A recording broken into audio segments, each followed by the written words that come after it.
inmediatamente también con el sociólogo Julián Atilano, el querido Julián Atilano, analista político, que ya está también listo para hablar sin censura. En cualquier momento se conecta con nosotros. Mientras llega Julián Atilano, déjeme saludar a mi buen amigo Antonio Toño Ruiz, allá en Kansas City, Missouri. Mi querido Toño, te saludo rapidito porque a veces esto es como una bola de nieve y cuando menos piensa uno ya terminamos el programa y te termino saludando al final. Vicente, te saludo con mucho gusto. Mira, sostengo en mi mano un libro de Oriol Mayó, el del Cártel Español. Lo estoy leyendo en estos momentos, no lo había leído. Y fíjate lo que son las cosas. Me di cuenta que Oriol y yo hace como 10 años nos conocimos por amigos en común y hasta llegamos a irnos de farra por ahí.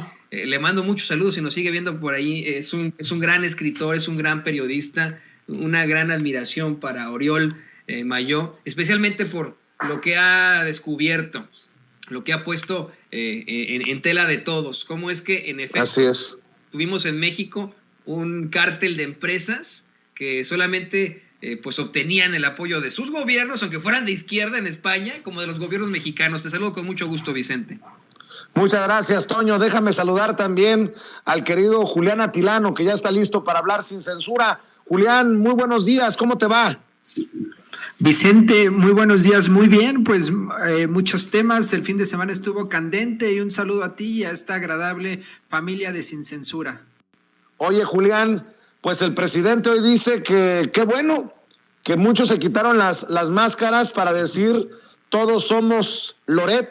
Yo sigo insistiendo, no todos somos Loret, yo no soy Loret, ya te escucharé a ti tu opinión. Yo pregunto, por ejemplo, si Aristegui está lista para decir que también es parte de este todos somos Loret. Mi querido Julián, empecemos por ahí, este histórico esfuerzo revolucionario desde Twitter que dicen que va a tumbar a la Cuarta Transformación. Bueno, así lo anuncian los conservadores, la derecha.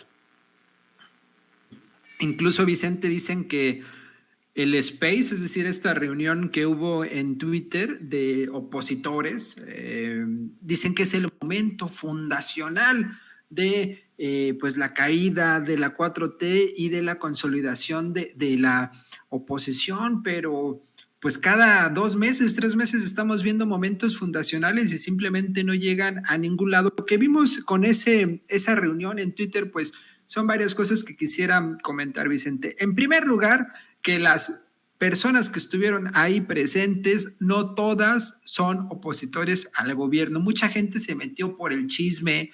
Yo tengo amigas y amigos que dijeron, a ver, vamos a ver de qué se trata. Gente López Obradorista de Hueso Colorado y quería ver, pues, justo qué estaba pasando, ¿no? Entonces, pues, se infló un poco más. Pero imaginemos, o sea, hay que dar por bueno que eran 60,000, 70,000. Es la trinchera de la oposición. Sabemos que Twitter es la trinchera de la oposición, es donde están, y pues por eso ahí es el lugar donde pareciera que el clima en contra de López Obrador estuviera como que en su máximo nivel, pero realmente lo que estamos viendo es otra vez al PRIAN con nuevo nombre, otra vez a la oposición, pero ahora en torno a Twitter, y francamente pues no. Yo creo que si salieran a las calles, Frena tendría más movilización que la que vimos en este space. Y pues yo tampoco soy Loret, Vicente, porque, a ver, ser Loret es ser alguien que se prestó a montajes, ser Loret es alguien que le lavó la cara a García Luna, ser Loret es alguien que inventó lo de Frida, ¿te acuerdas? Lo de la niña en el sismo, en el terremoto de 2017. Ser Loret, pues es alguien que gana 35 millones de pesos al año, y en este contexto, en el periodismo, ganar esa cantidad de dinero al año, pues no puede ser de otra forma más que a partir de pues corrupción y de conflicto de interés. Pues sí. Oye, a ver, Julián, el viernes el presidente, ¿cómo lo pongo, verás? Déjame ponerlo en términos, bueno, nos sube al ring, permíteme decirlo así, nos sube al ring porque nos reconoce que no somos ni corruptos ni chayoteros, ni deshonestos como los otros. Y ya que estás hablando de Loret, yo quiero a la gente decirle que no es hacer crecer a esta figura de Loret de Mola, que no es un subirse al ring, una batalla campal, y que el final, que el enemigo sea Loret. Loret, en este caso, es lo que representa, Julián. La gente tiene que entender que cuando hablamos de Loret no es por hacerle el caldo gordo, es para exhibir lo que hay detrás de este personaje que solamente es un peón que tiene precisamente muchos o pocos, no sé, seguidores. Yo quiero dejar claro eso, porque, insisto, yo me lo tomo personal cuando el presidente nos sube al ring, pero yo no voy contra Loret, es exhibir lo que hay detrás de este personaje. ¿Estarás de acuerdo, Julián? Totalmente, ese es el encuadre que la audiencia, que la gente tiene que analizar, comprender, pensar. Estamos en un diálogo entre todas y todos, y mira, lo que pasa en las mañaneras, lo que pasó el viernes, como bien señalas, no es una declaración en contra de una persona. No es que se haya levantado el presidente y diga, odio a Loret de Mola y por eso voy a hablar mal de Loret de Mola y voy a personalizar esta situación.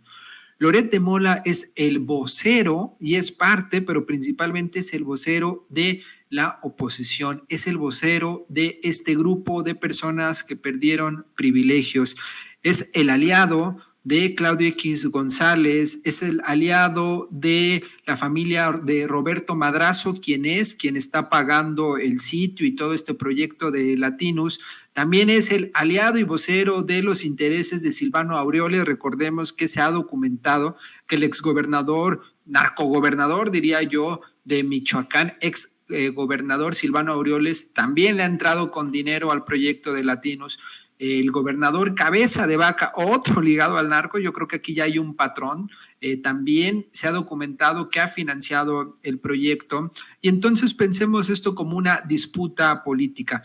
La declaración del viernes del presidente no fue una declaración en contra del periodismo, no fue en contra de la libertad de expresión, al contrario, el hecho de que estemos escuchando y viendo y hablando sobre este tipo de programas y pseudo reportajes como el de Loret de Mola, lo que nos muestra, además de la mentira que construyen, es que la libertad de expresión está garantizada. Y otra cosa, si Loret de Mola está actuando de forma política, porque creo que en eso coincidimos todas y todos, en que Loret de Mola no le podemos dar el estatus de periodista, porque no tiene ética, porque es un personaje que golpea, porque es un personaje que se posiciona desde un ámbito político y como tal el presidente tiene todo el derecho legítimo de contestarle a un grupo en el cual Loret de Mola es el vocero. Entonces, la respuesta que hizo el presidente, pues justo es a un grupo político. El presidente es muy responsable con la prensa. Vamos, ¿cuándo habíamos visto en un gobierno que todos los días hubiera una conferencia, una rueda de prensa, un diálogo circular con el presidente? En esas mañaneras se ha parado Denise Dresser, se han parado opositores francos, opositores a contradecir, a confrontar al presidente. Nunca se había visto algo así y eso nos habla de un respeto muy profundo a la prensa. Y entonces dejemos de pensar que es una cuestión entre dos personas, es una disputa. Y diría también esto, Vicente, yo creo que ya este fin de semana y el viernes se dio el banderazo de este proceso electoral de 2022 y por eso incluso en Twitter ya se han empezado a articular las granjas de bots y toda esta maquinaria de trolls de la oposición para comenzar a golpear. Queda claro, mi querido Julián, quiénes formarán parte de qué bando, porque en estos momentos de definiciones, los que participaron en el Space y que verdaderamente tienen esa idea de todos somos Loret, pues son muchos de esos que tienen un espacio en los periódicos, un espacio en la radio, un espacio en la televisión. Así es la cosa. Ante esto estamos, Julián. Así es, pues como se ha dicho, fuera máscaras, ya cada quien tomó su posición en la disputa. Las personas que estuvieron ahí en el space por convicción, es decir, las personas que realmente quisieron estar ahí y están enojadas con el gobierno, hay que distinguir. Uno son la gente que trabaja en los partidos, estaba Margarita Zavala, estaba ese tipo de personas, pero también había periodistas de los medios corporativos, esos periodistas, mujeres y hombres que se asumen como objetivos, que hablan de la neutralidad, pero en los hechos militan a favor de la oposición. Los vemos constantemente, la forma en que presentan las noticias, lo que dicen y lo que no dicen, incluso otros personajes que no estuvieron, como misma Carmen Aristegui, que sobre este caso se ha posicionado pues en contra del gobierno. No es posible que un reportaje como el que hace varias semanas sacó Loret de Mola, que realmente no tenía material periodístico, eran puras inferencias, se le haya dado cobertura como lo hizo Carmen durante varios días, invitando a personas como Penny Ley, que pues sabemos que es franca opositora. Imagínate que Carmen Aristegui invite a Marco Cortés para que hable sobre el reportaje, esperando escuchar un comentario objetivo. Pues nunca va a suceder así. Lo que está pasando está alimentando las voces de los opositores, y son voces, como señalas, que tienen mucha presencia en los medios, y esa también es la disputa, no solo entre estos grupos políticos que he señalado, entre la 4T y todo el grupo que conforma Claudio X González, que conforma Loret de Mola, que conforma Silvano Aureoles y todos estos actores políticos, sino también lo que estamos viendo es una disputa por la opinión, es una disputa dentro de los medios de comunicación, es una disputa entre los medios corporativos y los medios alternativos, los medios independientes como es Sin Censura, y donde se dan espacio, donde se abre la ventana para otras voces y para presentar de una forma distinta, como lo están haciendo los medios corporativos, las noticias. En este caso, para mostrar que detrás de este conflicto, el caso Loret, podríamos decirle, pues lo que hay es los intereses corporativos. Y no olvidemos que estamos en el marco de la discusión sobre la reforma eléctrica, y en este momento lo que México necesita es un Estado fuerte, un gobierno fuerte, porque nos estamos enfrentando a un momento con las debidas proporciones, muy parecido a lo que sucedió en 1938 con la expropiación petrolera. Es decir, hay intereses extranjeros y nacionales, intereses económicos que están en contra de que se lleve a cabo la reforma eléctrica. Entonces, a esos intereses les conviene que haya un gobierno que esté medianamente debilitado, o que esté preocupado, o que esté viendo otros asuntos, como este es el caso de Loret de Mola, y no enfocándose en el caso de la reforma eléctrica. Es decir, hay varias dimensiones que están ahí presentes y no descartemos que pueden estar unidas. Así es. Para cerrar, Julián, déjame pedirte una reflexión. ¿Cómo entendiste, cómo viste los comunicados tanto de Caroline Adams, la nuera del presidente, y el propio José Ramón López Beltrán, el hijo mayor de Andrés Manuel López Obrador, ante estas noticias falsas, como le llama abiertamente, directamente Caroline Adams? Mira, me parece bien que hayan respondido. Creo que lo tuvieron que haber hecho unos días antes, me parece. Pero también me pregunto, cuando estaba reflexionando sobre ¿se tardaron o no se tardaron? Pensaba que tampoco, en este caso, el hijo del presidente y su esposa, Caroline Adams, tendrían que estar respondiendo inmediatamente después de cada noticia falsa. Imagínate el desgaste, imagínate el caos que estaría pasando que cada que Loret de Mola saque una noticia falsa como tan acostumbrado, como este ejercicio que ha hecho ya de manera sistemática de difundir desinformación, pues las personas agraviadas tuvieran que reaccionar de manera inmediata.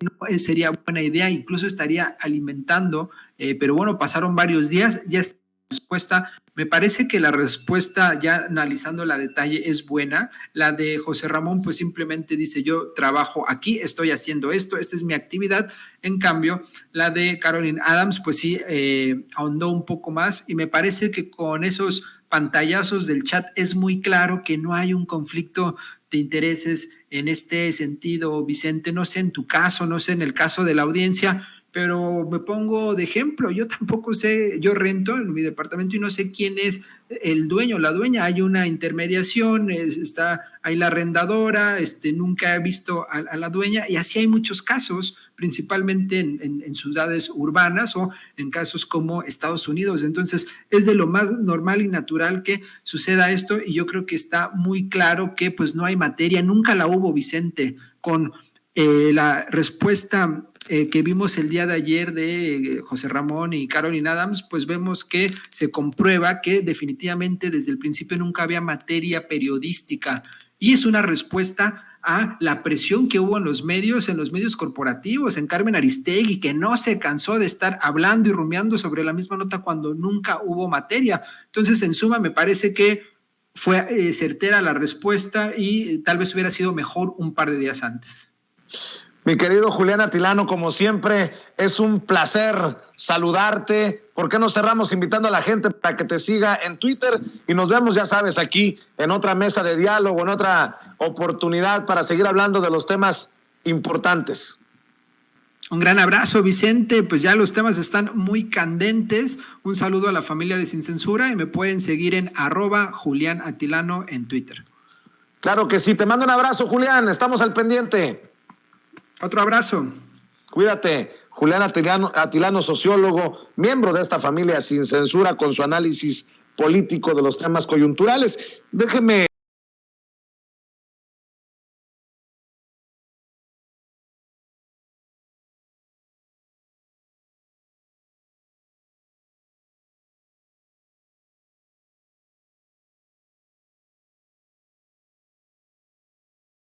se encuentra trabajando arduamente para terminar su libro, y ha hecho una pausa para acompañarnos en Sin Censura para hablar de la pausa entre México y España, del nivel del periodismo en tiempos de canallas y sopilotes.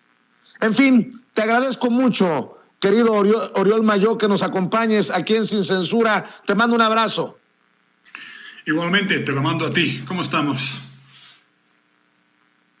¿Cómo entiendes? Sí. Estamos muy bien. ¿Cómo entiendes todo esto que está ocurriendo, Oriol? El presidente ha destapado a los que él considera son mercenarios, deshonestos.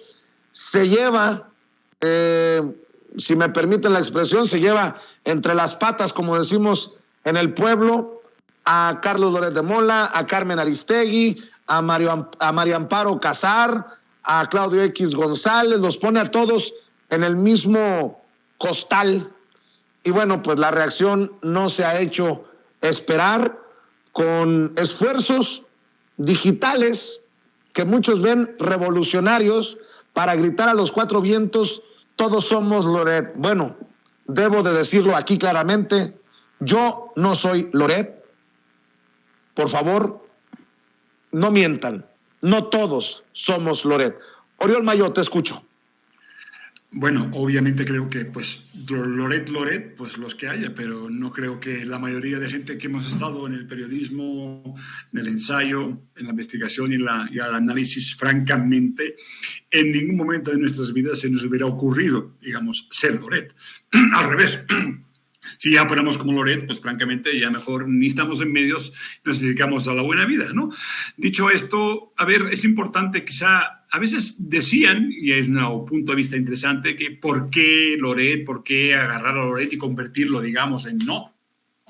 en la figura opositora del sexenio, cuando lo mejor quizá sería ignorarlo. Es una opción que alguna gente ha planteado con honestidad, con claridad.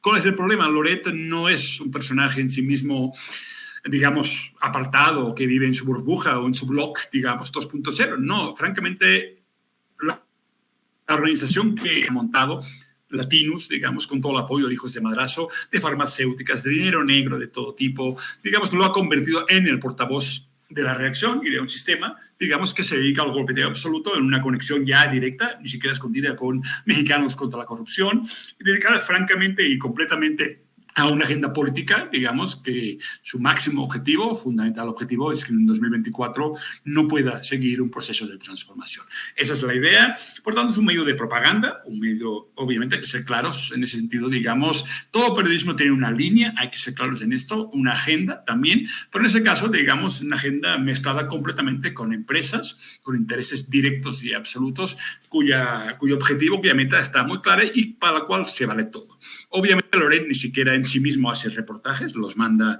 los encarga con datos abiertos, casi siempre, ni siquiera, digamos, en ese sentido, hay un problema de calidad en general, digamos, porque pues, ya ha pasado 2 veces. Primero fue la fábrica de chocolate, pues que pues como siempre, un poco aplicando esa teoría del contagio, de que a ver si pega a través de relaciones que vamos presuponiendo y a partir de los estereotipos existentes, porque se basan en la realidad de las conexiones que permiten a alguien, a un familiar, establecer una relación con el poder presidencial. Entonces, a partir de aquí, aplicando esas teorías del contagio, pues intentamos una y otra vez, digamos, el efecto importante. ¿Por qué? Y por qué esa campaña, que es una campaña que prácticamente lleva meses, no hay ningún familiar que no haya sido tocado, francamente, en ese sentido. ¿Pero por qué? Y es interesante esta parte antes de seguir, porque en esencia lo más importante aquí de lo que se trata para ellos, y es casi su única consigna que les genera, digamos, su máxima ansiedad, su deber casi moral, ¿cuál es? Demostrar que el presidente es como el resto de presidentes. La ciencia de todo es que, aparte del proyecto político de AMLO, como es muy difícil, por ejemplo, cuestionar la reforma eléctrica, el poder de los privados, digamos, cómo han conseguido destruir el sistema eléctrico nacional, como esto es muy difícil de venderlo a la gente, porque la gente tiene una clara conciencia de lo importante que es que los servicios públicos, digamos, sean realmente públicos y no sean más privados. Entonces, ¿cuál es la solución para, digamos, generar el famoso cortocircuito que produjo en el caso de Peña Nieto famoso, Casa Blanca? Pues la Casa Gris. Es decir, de otra forma, una necesidad absoluta de, señores, aquí está la prueba, es lo mismo, no hay diferencia. El hijo hace lo mismo que todos, no hay absolutamente nada distinto. Ha sido, creo que la agenda más coherente, han dedicado un esfuerzo inaudito, impresionante a ese tema.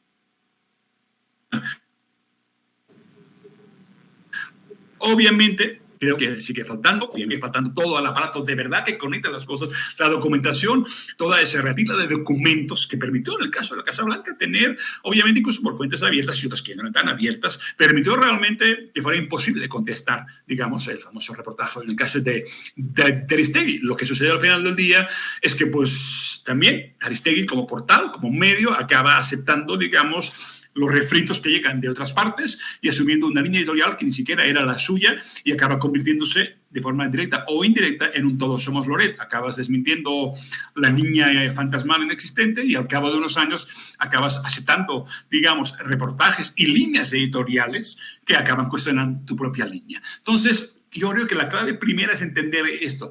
La obsesión importante ha sido, ante todo y fundamentalmente, demostrar que finalmente tenemos la prueba que el presidente, aunque sea austero, vaya en vuelos comerciales, todos esos temas que a mí me importan, pero tantito. Es decir, la austeridad en un gobierno, dentro de un gobierno, no la política de austeridad económica, de imposición de doctrinas de choque, como pasó en México toda la vida, es importante, es una parte esencial, porque para un país dañado por tantos años de corrupción en las élites, en las alturas, en esta conexión entre presidente y élites, fue fundamental esa política de austeridad en el gobierno, digamos. Es fundamental, aunque obviamente puede haber y hay problemas graves, porque los problemas graves de corrupción se atajaron, realmente empezaron, y qué bueno que se atajaron con el caso, por cierto, de Julio Scherer. obviamente el consejero obviamente está siendo denunciado por la fiscalía y fue expulsado así de un día para otro del gobierno. Eso es muy importante porque hay que asumir que en un gobierno habrá siempre en cuadros intermedios, incluso a nivel, digamos, de tus consultores, de tu gente que intente aprovecharse del cargo, y lo que hay que hacer obviamente es asumir que esto pasa y denunciarlo a tiempo. La bomba de relojería que hubiera podido ser Julio César Ibarra ha sido muy bueno que se haya cortado a tiempo. En el caso del hijo, lo que hay es una cuestión, digamos, es un juego interesante y muy visible. El nivel de vida del hijo, la famosa opulencia, aunque sea la mitad del precio, la casa rentada, se nos olvida a veces una casa rentada 11 meses de una mujer que no era de la compañía Baker Hughes, a un señor que no conocía, como prueban los chats de WhatsApp, pero se genera cuanto menos la impresión de la opulencia. El hijo es un opulento, entonces todo lo que el padre dice es mentira. A ver, entre nosotros, Vicente, no me gusta nada que sea la cabildera del petróleo, vaya desgracia, digo yo, para un padre a veces que tengas una señora que está en negocios petroleros y le gustaba la privatización y esas cosas, pero bueno, a fin de cuentas, para algo están Texas, para algo realmente no está metida en el negocio directo con esa compañía, y frente a una casa realmente para el nivel de corrupción y colusión que se precisa, la renta de una casa de 11 meses en un suburbio, digamos, la verdad no es como siempre más que aplicar la teoría del contagio, por eso la relación. Creo que sí tuvo un cierto impacto, una opinión difusa, una opinión no todo.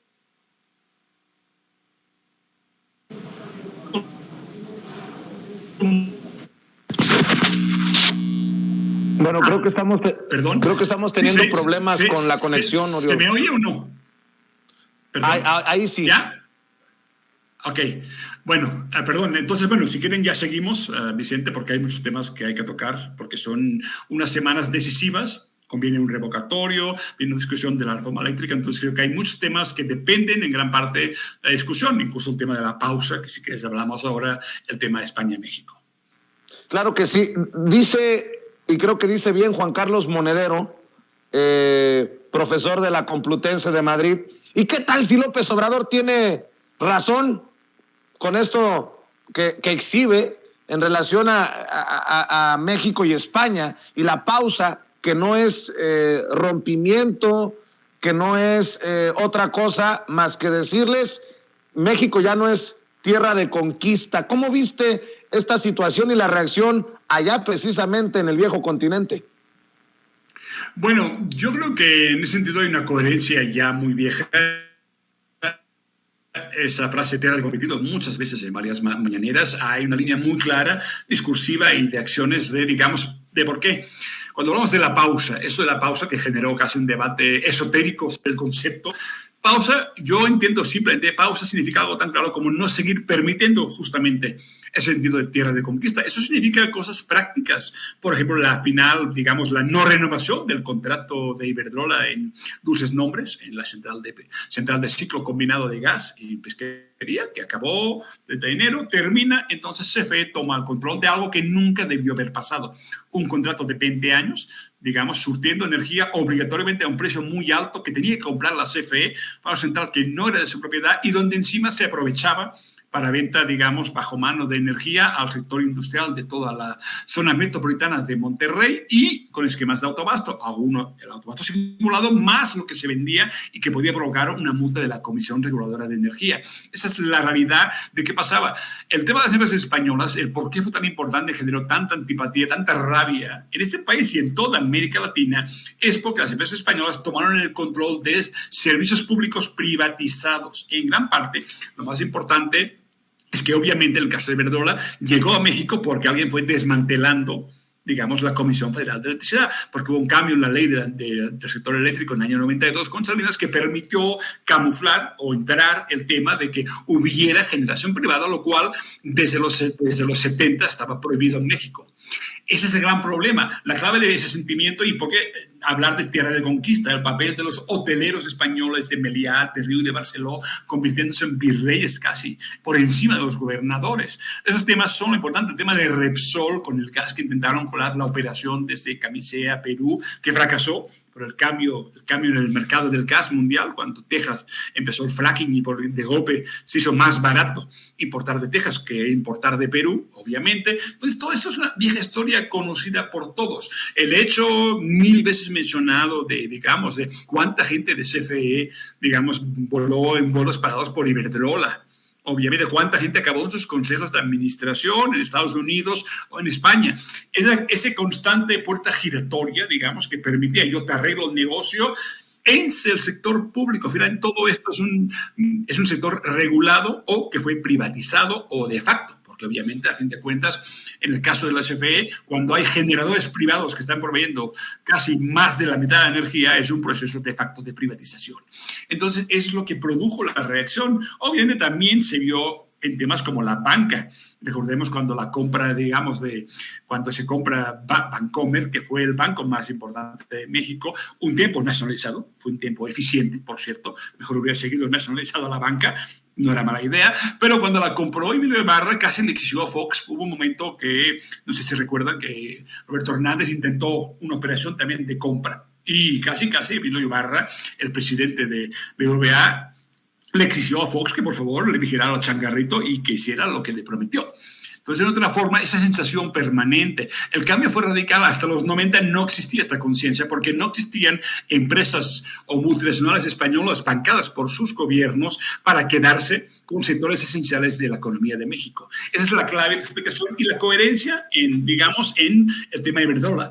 Se insistió y se quiso negociar con Iberdrola en 2020. El gobierno de México CFE quisieron, oigan, paremos esos contratos abusivos sobre todo centrales de ciclo combinado, que es donde Iberdrola maneja más de 6 gigavatios de energía, que las debe de comprar obligatoriamente a Iberdrola a precios, imposibles. El caso de Tuxpan, la central que Iberdrola iba a hacer solamente porque le iban a garantizar que le instalaban el gasoducto, todo en casa, llave en mano, para que ellos vendieran durante 20 años la energía CFE. Eso se acabó.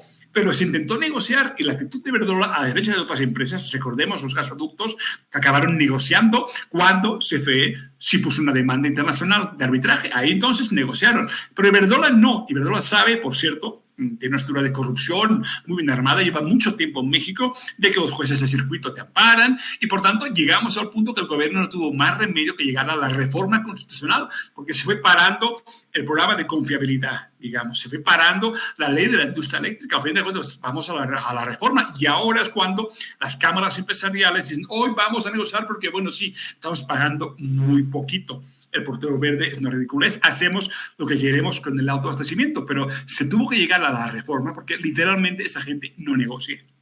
Aparte de ser canallas y aprovecharse, de bienes públicos y de sus negocios privados con viejos gobiernos y organismos autónomos, que han sido quizá la peor de las pesadillas para el Estado mexicano, entonces realmente no dieron más opción que llegar a lo que estamos llegando, a esta reforma constitucional y a poner las cartas sobre la mesa y a que no se renueve ningún contrato de productores independientes de energía, que han sido otra vía para desfalcar la Comisión Federal de Electricidad. Son esos los temas claves de la explicación real de por qué hablamos de saqueo. Hay muchos más saqueos, las mineras canadienses, hay muchos más, pero en el caso de las españolas, es un caso muy claro del aprovechamiento y privatización de bienes públicos. Y eso sí afecta muchísimo porque ha durado demasiado tiempo. Cualquiera que haya sido joven, tenga ahora 25 años o 30, esa ha sido la dinámica de saqueo que ha vivido toda la vida y que apenas está cambiando y cuesta mucho. Oriol, dice, insisto con el caso de Monedero de la Complutense de Madrid, y si Andrés Manuel López Obrador tiene razón, deberíamos de aprenderle. ¿Será que la respuesta del ministro de Exteriores de España muestra también que en el gobierno de España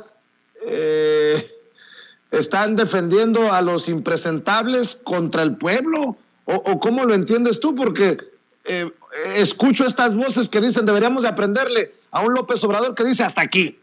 No rompimiento, pero sí pausa, lo que eso signifique, pero un no seguir abusando del pueblo. y creo que allá en España se está abusando precisamente de la gente más vulnerable. ¿Así lo entiendes tú también? Sí, Iberdrola es una empresa muy odiada también, una empresa que ha abusado de las puertas giratorias. Bueno, acaban de nombrar un vicepresidente del Partido Socialista hace apenas 6 meses en Iberdrola, nada más para joder a Pedro Sánchez y estar en una guerra. ¿Por qué? Porque intentaron rebajar sus beneficios caídos del cielo en un sistema de mercado y de subasta que prácticamente donde Iberdrola gana, como sea, de cualquier forma, con subvenciones, con primas, con el mercado spot, el mercado marginalista, donde la última oferta del día acabas pagándole a todo el mundo, como pasa en México en el mercado eléctrico mayorista. La última oferta, que puede ser la más cara, es la que todo el mundo cobra cuando vende la energía. Estas cosas pasan en España, donde se privatizó la energía y obviamente se mantuvo ese monopolio como privado. Insisto, los monopolios no son malos en energía, pero deben ser públicos. Iberdrola tiene en España un sistema de presas hidroeléctricas impresionante, pero lo manejan privadamente. Ellos deciden cuándo abren las compuertas porque les interesa para vender. Si fueran del Estado y se pudiera utilizar como en México y no obligaran, como en el caso mexicano, a que no se pudiera trabajar desde SENACE para cuándo hay que usar o no presas, porque primero pasan, digamos, las eólicas y las solares, digamos, por el despacho que llaman económico, que es mucho más caro. El hecho de no, en cambio, en España, las hidroeléctricas privadas se usan para hacer negocio, no para convertirlo en un bien público que sea accesible a todos. Y en México, en cambio, las hidroeléctricas públicas no se pueden usar porque primero pasan las privadas de Oaxaca o de Tamaulipas, que, por cierto, las solares provocaron el apagón famoso el 25 de diciembre del 2020. Esta es la clave. En España, Iberdrola es una empresa muy grande, muy poderosa y muy capaz, por cierto, de decirle al gobierno de España: no vamos a renunciar a los beneficios, es más, amenazarlo hasta con irse de España. Y por cierto, Iberdrola está imputada en una causa judicial, la causa Tándem, donde Sánchez Galán, Ignacio Galán, está imputado por un caso evidente. Pagaron millones de euros por investigaciones de espionaje al comisario Villarejo, literalmente espionaje real. Incluso un vicepresidente de gobierno español en 2004 investigaban, o sea, usaban escuchas telefónicas, usaban investigaciones contra rivales a través de expolicías, digamos, que usaban también el poder de sus amigos dentro de la Policía Nacional. Un caso que realmente produjo, por cierto, que Iberdrola, Avangrid, no pudiera comprar PMN Resources, una empresa, digamos, de Nuevo México. No lo puedo comprar porque los comisionados de energía dijeron que una empresa imputada, en este caso judicial, no tenía, o mejor no entregarle, digamos, el patrimonio energético de Nuevo México. Es un caso evidente y clarísimo de una empresa que ha abusado, incluso contra medios en España, a los cuales no dio publicidad, y ha demandado. Galán ha demandado a un medio llamado El Confidencial, creo que por 15 o 17 millones de euros, por afectar a su imagen. Es un medio, y sigue, Galán es un extorsionador natural, digamos, claramente, y obviamente en el caso de España, en el caso de México, perdón, Enrique Alba, que es el virrey en México, es un personaje más soez, más impresentable, un hombre que le grita en reuniones con CFE, les ha gritado que ahí nadie le va a tocar sus negocios y se van a amparar y que no pueden hacer nada contra ellos. A gritos en la sede de CFE, en el piso 16, Avenida Reforma, a gritos defendiendo su negocio, hinchado y promovido por sus contactos con la CRE. Ese es el estilo majadero, como se dice en España, majadero completamente, sentido, y es una gente que además está imputada. Y que en México hicieron negocios ilegales, autobasto ilegal, ventas de energía bajo mano, incluso lo que era legal lo rebasaron con esa multa, insisto, que esperemos que la Comisión la aplique de una vez porque no puede seguir pasando esto. Entonces la clave: en España la gente odia a Iberdrola. Es una empresa que también se ha dedicado a las puertas giratorias, al abuso, digamos, al uso, digamos, ellos manejan la generación, o sea, lo que aquí no permiten, ahí sí lo permiten, porque ahí Iberdrola tiene generación y tiene comercialización, no tiene, digamos, la red de transmisión, pero para el resto hace lo que quiere también, pero es privada, no sirve para nada. La energía es economía de escala, la energía eléctrica, cuanto más grande, mejor, pero si no es pública, sucede que en un mercado, literalmente, el negocio es lo más importante, se manipula el mercado porque es la regla en ese capitalismo, digamos, de bienes públicos, y es Iberdrola, es odiada completamente. Por tanto, Monedero tenía razón.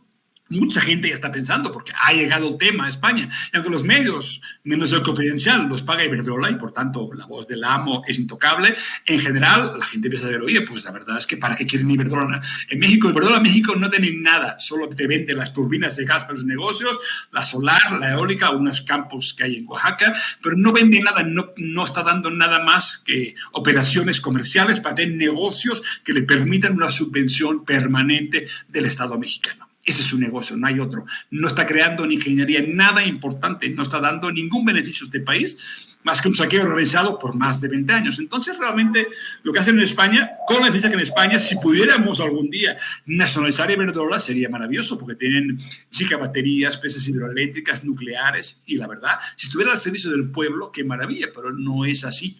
No lo es de ninguna forma. En México tenemos la posibilidad de recuperar lo que ya existe, convertir e impedir, sobre todo, que se siga ese proceso de destrucción de la CFE, en el cual al final la subvención a nuestros recibos de la luz básicos, de consumo básico, va a ir subiendo, porque literalmente es muy simple, Vicente. Si la gran empresa, que es la primera cliente de la industria eléctrica, no paga a CFE, la CFE no puede permitirse que nosotros paguemos menos. Ha sido la clave de un sistema público de energía, siempre ha sido la misma.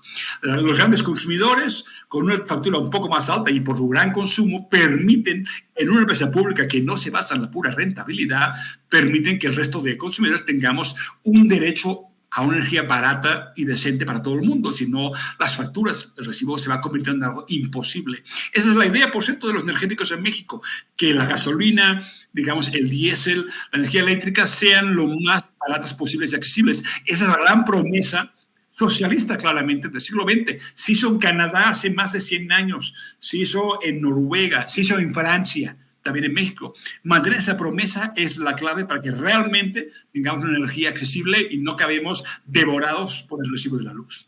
Es muy importante, es la lucha más importante que hay para todos. Querido Oriol, en ese sentido creo que Felipe Calderón, y bien lo planteas tú, nos debe una explicación sobre los fraudulentos contratos para Repsol también. Ojo, estamos hablando de otra empresa, pero creo que Felipe Calderón es un referente en este sentido y nos debe a los mexicanos muchas explicaciones.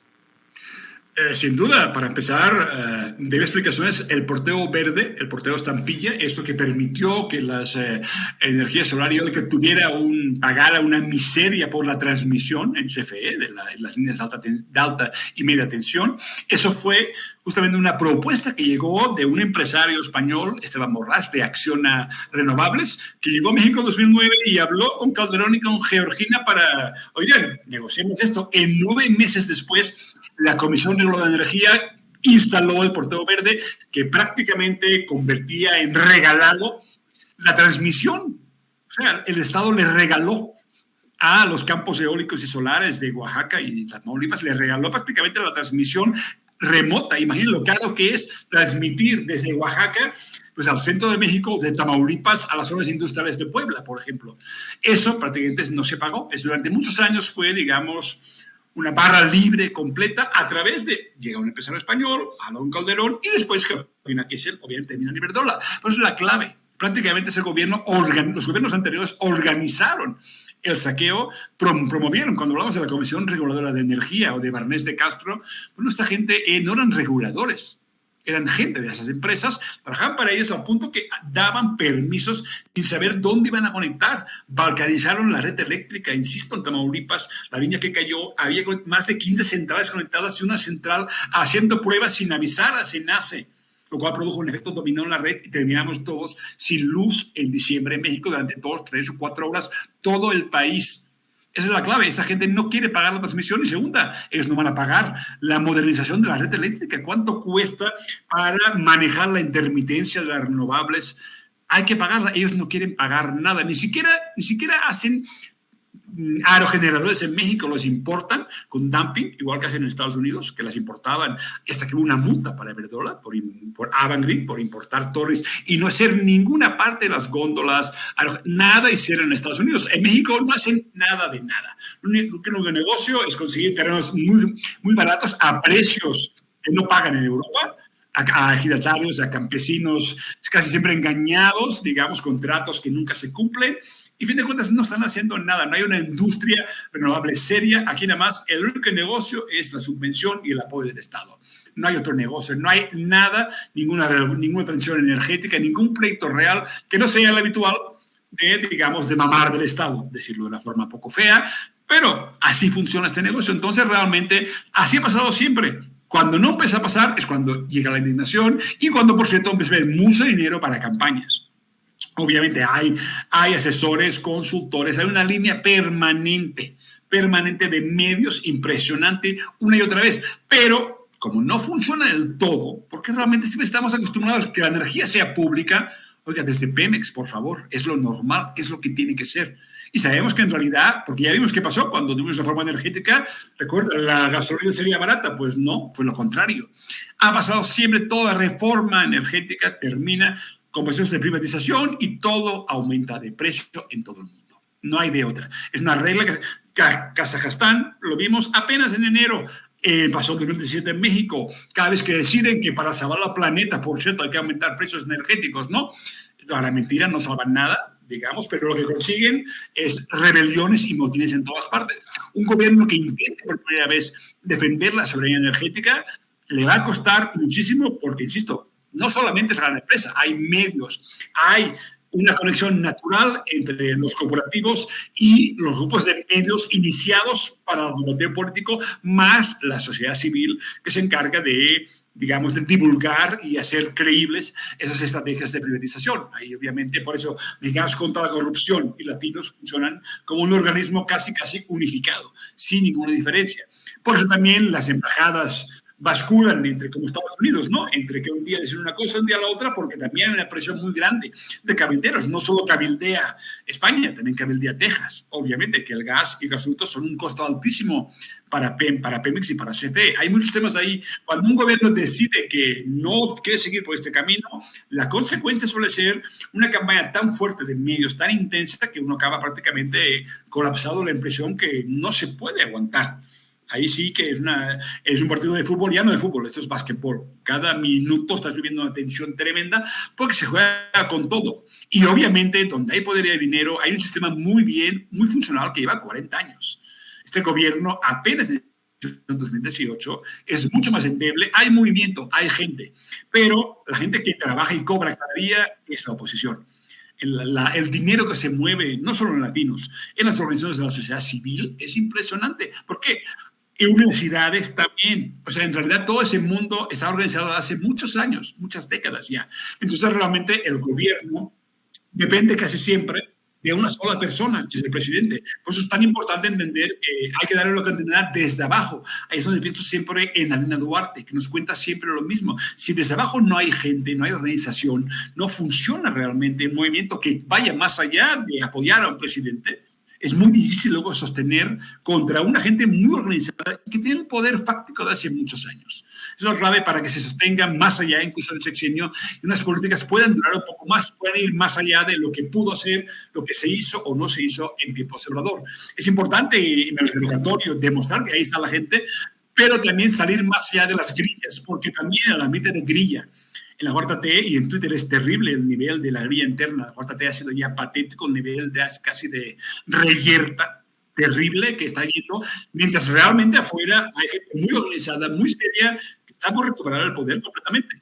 Y si no se toma en cuenta eso, realmente va a pasar que no habrá capacidad cuando llegue el momento, y falta poquito, faltan 2 años y medio para cuando venga el tsunami o no venga el tsunami. Depende mucho también de la gente. Si la gente no está allí, y por eso es tan importante para ese grupo de latinos y compañía destruir la sensación de lo que hace diferente, digamos, a este régimen, a la cuarta transformación. Por eso para ellos es fundamental acabar con la imagen, digamos, de Obrador. Pero más allá de la pura imagen del presidente, se trata de pensar lo que supone realmente y lo que tenemos que conseguir. Falta demasiado y el tiempo acaba también. Y si no hay continuidad, todo se revierte. Si algo sabemos de México es que los sexenios terminan y lo que se empezó se puede destruir en menos de un año cuando termina el sexenio.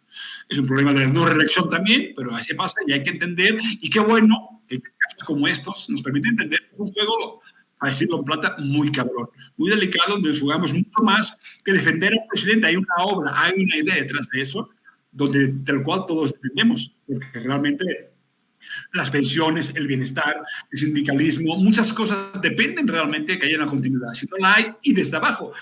Un solo ejemplo, en Pemex, no basta que tú tengas elecciones libres. Si hay un sindicato que es muy corrupto, va a ganar las elecciones, porque te falta la gente organizada también. Esa es la clave. Un gobierno no puede cambiar todo si realmente no hay una fuerza desde abajo. Lo horizontal y lo vertical, si no se combinan bien, siempre estamos perdiendo, porque la nómina la cobra la gente del gobierno, pero la nómina de verdad, la nómina del poder, la tiene la gente de Latinos, que es mucho más, es farmacéuticas, es gran industria, es cártel español, es mucho más gente.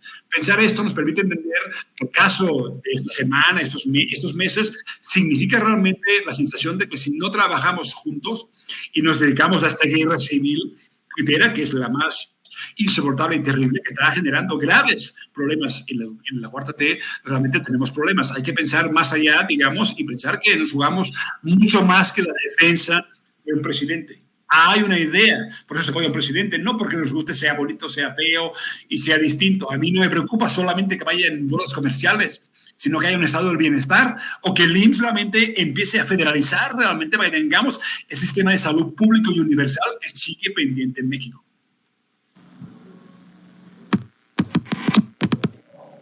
Yo te agradezco, Oriol Mayó, te agradezco que nos acompañes para hablar sin censura, siempre con la verdad por delante, con tu claridad, sin máscaras, y ojalá que ya venga muy pronto este libro que estás armando, Oriol. Bueno, espero que para abril esté listo ya en abril. Es un libro sobre Iberdrola, las sierras eléctricas. Espero que sí, es un libro importante. Creo que ya a principios de abril está terminado y esperemos que para septiembre listo ya para publicación. Yo te agradezco, estamos al pendiente. Me imagino que no estás muy activo en redes sociales por lo atareado que andas. No mucho quisiera, pero no tengo ya tiempo para la guerra tuitera. Nunca tuve tiempo, me da mucho miedo, la verdad. Twitter está cabrón, muy cabrón. Y además realmente tiempo no tengo. Son 8 o 9 horas al día trabajando en el libro, en el proyecto, investigando, cruzando datos. Realmente me es imposible, pero ahí está Oriol Mayo, todo junto, @ en Twitter, porque pues finalmente voy a volver. Muy bien, pues yo te mando un abrazo y qué bueno que regresaste a Sin Censura y pues ahí te estaremos molestando para escuchar tus opiniones cuando puedas, querido Oriol, cuando te lo permita este acelerado proceso rumbo al libro. Va, de acuerdo, y gracias a ti también por siempre tenerme en cuenta para tu programa. Gracias a Oriol Mayó, ensayista, escritor, periodista, un hombre que admiramos y respetamos aquí en Sin Censura. Amigos, amigas, regresamos en breve, pero mientras seguimos hablando sin pelos en la lengua, sin censura, usted puede suscribirse a nuestros 3 principales canales en YouTube. Sin Censura Media, en donde tenemos más de 1,600,000 suscriptores, Sin Censura TV, en donde tenemos más de 1 millón de suscriptores, y en Sin Censura Presenta, en donde queremos llegar muy pronto a los 100,000 suscriptores. Si usted ya está inscrito en Sin Censura Media, suscríbase en Sin Censura TV. Si ya está suscrito en Sin Censura TV y Sin Censura Media, suscríbase a Sin Censura Presenta. Recuerde que es gratis, no tiene que sacar un solo centavo de su bolsillo para apoyarnos. Dele clic en la campanita para que los señores y señoras de YouTube envíen las notificaciones cuando estemos transmitiendo en vivo y en directo o estemos subiendo videos. También nos puede seguir en Twitter en @Vicente Serrano y hasta en Instagram. Ojo, también estamos en Instagram. Son nuestras redes sociales y con el apoyo de ustedes seguimos creciendo, porque con ustedes todo, sin ustedes nada.